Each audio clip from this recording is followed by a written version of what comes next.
Just fucking do it. Subscribe now. You have more experience about how to self-sabotage yourself than you do anything else.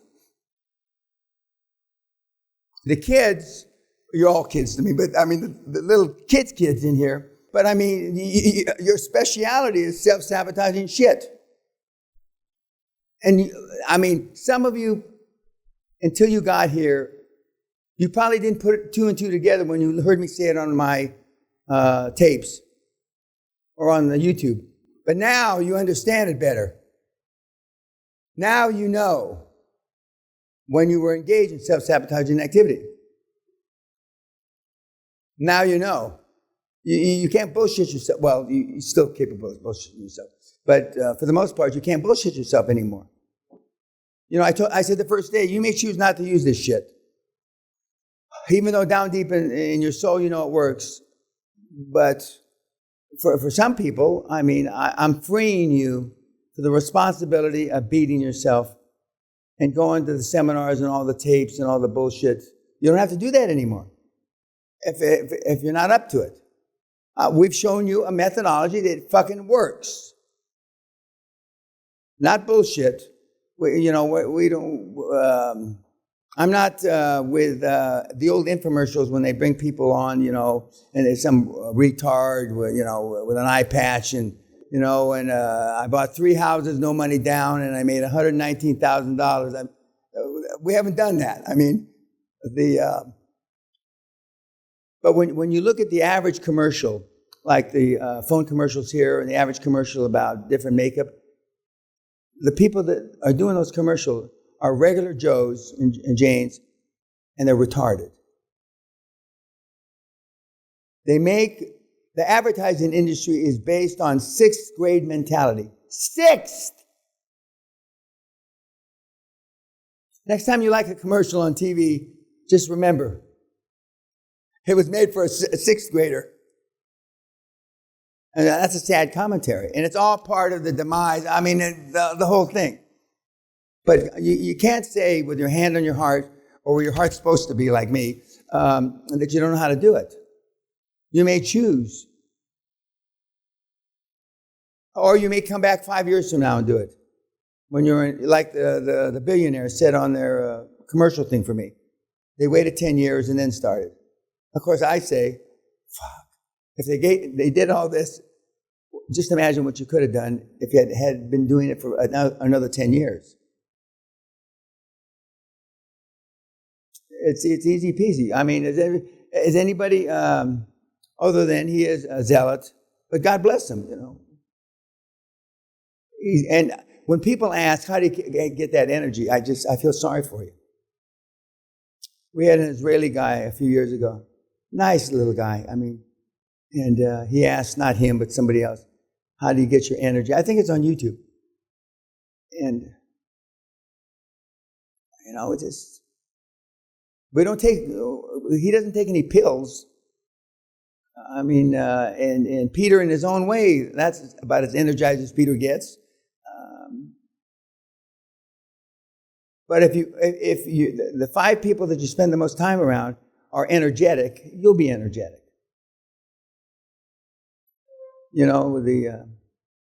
It's again, he said it, it's what pay price to action are you willing to do?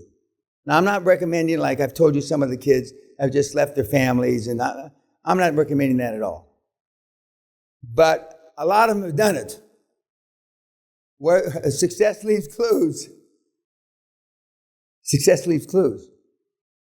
Because that's the clearest way to cut the strings to the people that made you what you are today. Some of you will be able to do it and stay married and kind of being a reasonable shit-ass father. But if the definition of a good father is going to all the basketball games, all the track meets, all of this, going to your daughter's 16th that one has 16th sweetheart. If that's the definition, and picking your kids up from school and playing with them in the morning, you know all the stuff, right? you're going to fail. If that's the definition of being a good dad, I'm not a good dad. I'm not proud of the fact I'm not a good dad. It makes me proud that my son's a much better dad than I am, or I was, or I am actually, present tense. But this isn't made. This model was not made. I mean, the guys that trained me lost 7 wives at sea, no kids. I can go on and on. My dad, a trained killer. I can go on and on, you know. And as my dad said when he walked into the drawing room, just tell me it's not drugs, you know. He didn't have a fucking clue what I did. I don't think my dad ever read the financial section of a newspaper in his fucking 91 years of life. And you guys, I would recommend don't read the financial section of the newspaper because it's only going to confuse you. You heard Thomas at the end. The biggest thing and the only thing you should be focused on is getting your first deal done. And I couldn't agree with it more. And just by serendipity, the curse of the meathead pig farmer you saw. It won't be as good a story to the next seminar. I'll tell it, but it won't be as good. Because you saw him live, right? Looking like, a IRA money collector. Which he was, but anyway, he looks like it. Any questions about Thomas? Come on. Yes, sir. When he was talking about building the deal with the seller, he was talking about the agreement, right? No. Yes. No. That's insurance sales 101. Across the table, when you're selling an insurance policy, mom and pop are there with a coffee pot. You're on this side, and you're walking them through it line by line. And this is what happens if you have whole life, which is what you want to sell because it's the biggest commission. And this is what you have, and you kind of talk down upon a term, like it's something ugly about it. And this happens when you're 62 and you draw out a little scheme, and then this is when you have grandkids, and you draw the fucking thing out on a piece of paper on a table. Well, he sells the program when he's with him in person the same way, but now he's having to sell it because he's on a Zoom or a Skype. And he said, how do you like this? And then I guess you can sweep and move the shit around. I don't know how to do that, right? And you like this, and then it's got the dollar amount, and is this cool? Is this good? Yeah. Are you good with this? Yeah. And then he sends them the sale and purchase agreement with a schematic. And then he gets them on the phone again, or on the Skype, and says, hey, this is it. And then he walks them through the signature thing. And this, you sign right here. And he goes like this, and then this is sales, whole life insurance 101. And he's knocking them dead. And for anybody that sold life insurance, once you get him to the kitchen table, once you get that coffee pot, I've seen the sun go down and come up, and I'm sitting at the same motherfucking kitchen table selling the same policy because I wouldn't leave. You couldn't beat me off with a baseball bat. Some people will buy from you just because they don't want to be embarrassed. And that's why I'm teased that a lot of people bought from Danny when he was young. They didn't know what the fuck they bought. I wasn't selling them any arsenic bomb or some shit, but did I sell them more insurance that they might have needed? I will neither confirm nor deny that. I might have overburdened them occasionally, but their family was going to get the money. I know how to justify it. The family's going to get the money. Instead of $100,000, they're going to get $500,000. Did I do bad? No. And at the same time, did I make a shit ton on commission? Yes. But we use this last because, Thomas calls it like it is. And he was scared. And he's still scared. Fear is taking action is a reaction to fear. And that's why we use the metaphor and have for many, many years, run towards the gunfire and kill everybody, metaphorically speaking. But when you're a moving target, when they teach you Infantry 101, it's harder to hit a moving target. And it is. And then now the spirit of the bayonet isn't to kill anymore when you go through military training. The spirit of the bayonet is to kill, was to kill. Now, the spirit of the bayonet, I don't know what the fuck they tell the young recruits. The bayonet's only good for one fucking thing, other than digging a latrine. I mean, everybody know what a bayonet is? You know, the knife on the end of a rifle? Okay. The bayonet's only good for two things. Digging a shithole to take a dump and killing people. That's it. And it's now I don't know what it's good for. I don't know what they tell the kids. Yes, sir. They don't even hand them out for practice anymore because they just get hurt with them. I laugh, but that's sad. Yeah. It's all part of the demise. I keep telling you, the demise of the fucking world is going down the toilet. Any questions about Thomas? I know you all look in shock, but that's why we played at the end. But okay. Who's my 5:30? 6. What time is whiskey tasting? 7. And you're going to have kilts. Again, I highly recommend that you wear underwear. Although Sally will be sitting kind of off stage. When we used to have this night in the castle and in the drawing room, it's hard. You can't. Every place you sit, you can't help but see the guys that sit across from you all around the room. And we had a guy a long, long time ago who, had a dick that looked like my forearm, flaccid, limp, and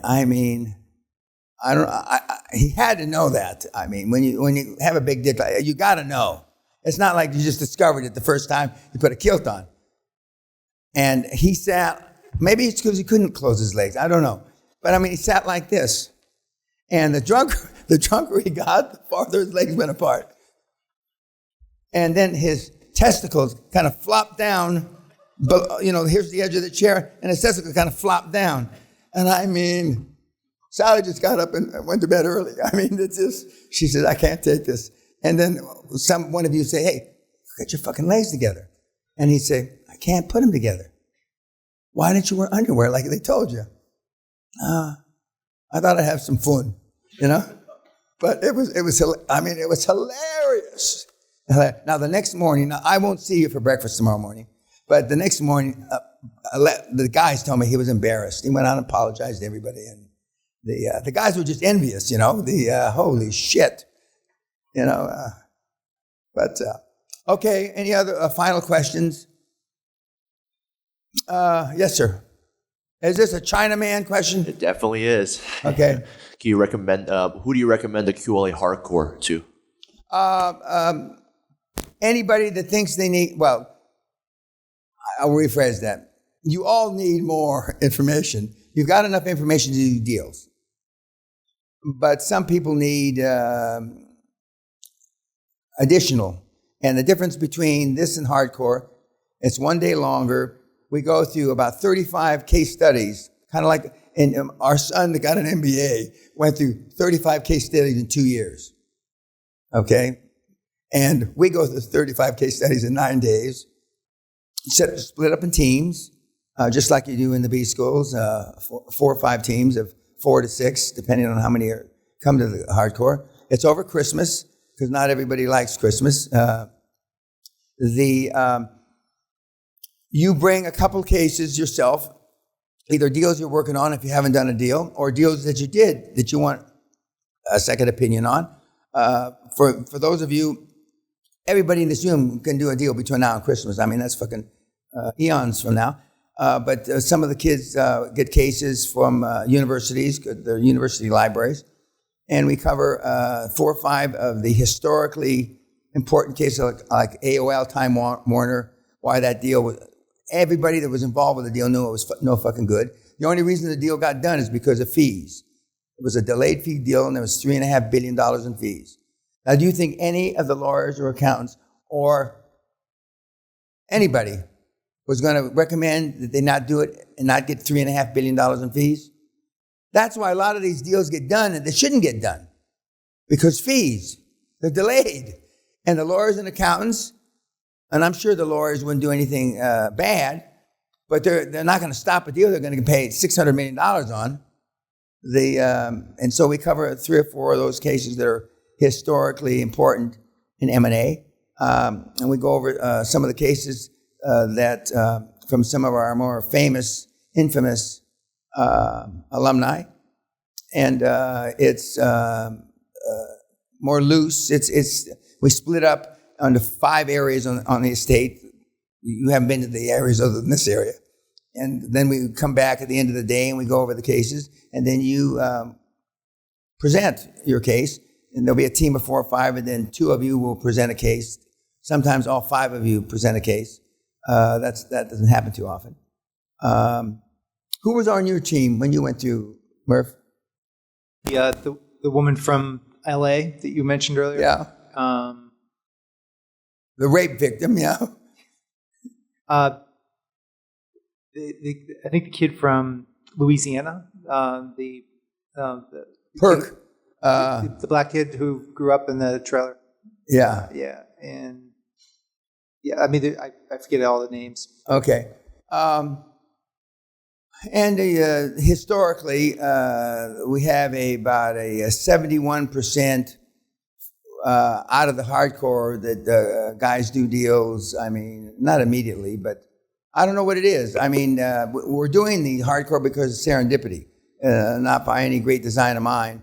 Somebody asked me, you know today's Easter Sunday, Mr. Peña? Really? Good Friday was a couple days ago? Yeah. So I said on the YouTube, I wonder if we did something on Christmas, if anybody'd be interested.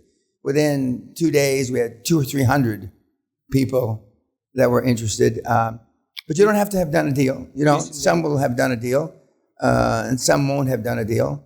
And we go through some closing techniques. No soft sales, all hammer closes. We do a couple takeaway closes, meaning when you're at the table and they're not agreeing, fuck you, and the horse you rode in on, and you'll just leave. You know? And so... Hunger Games was there, and Jason Nagy, I think, was there as well. Oh, yeah. Yeah. Jason Nagy. Hunger Games. Peter. Yeah. And it's a little less...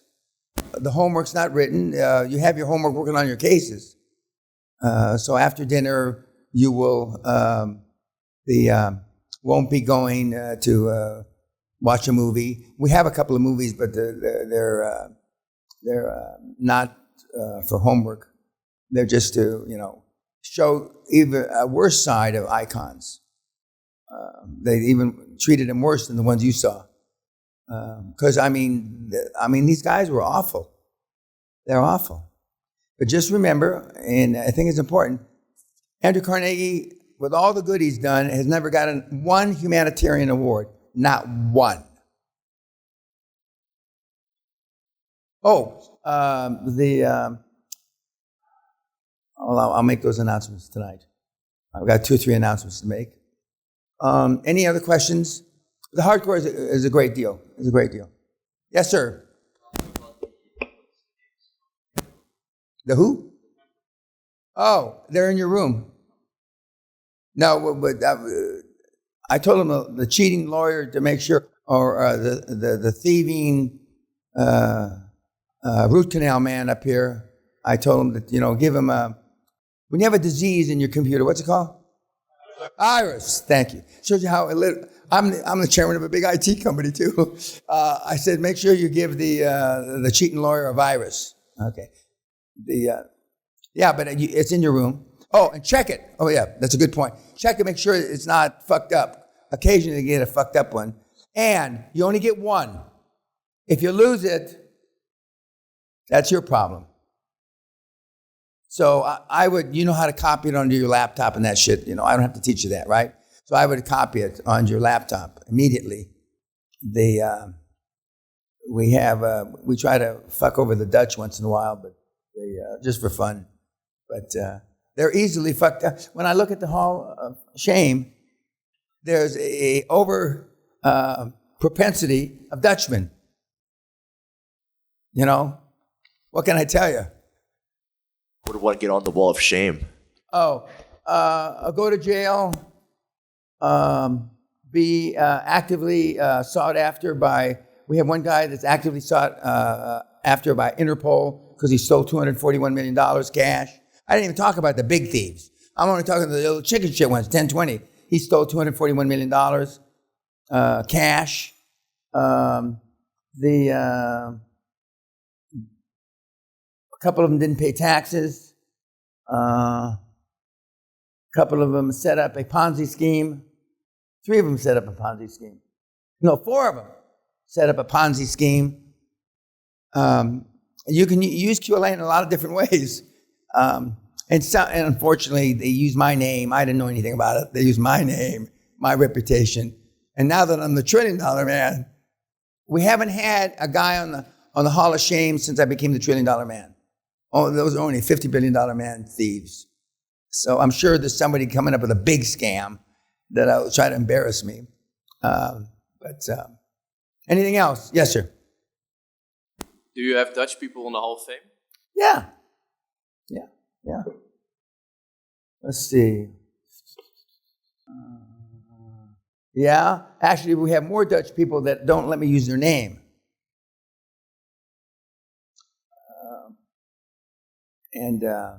Just as we have Bulgarians and a bunch of other people that, when they die, I can use their name.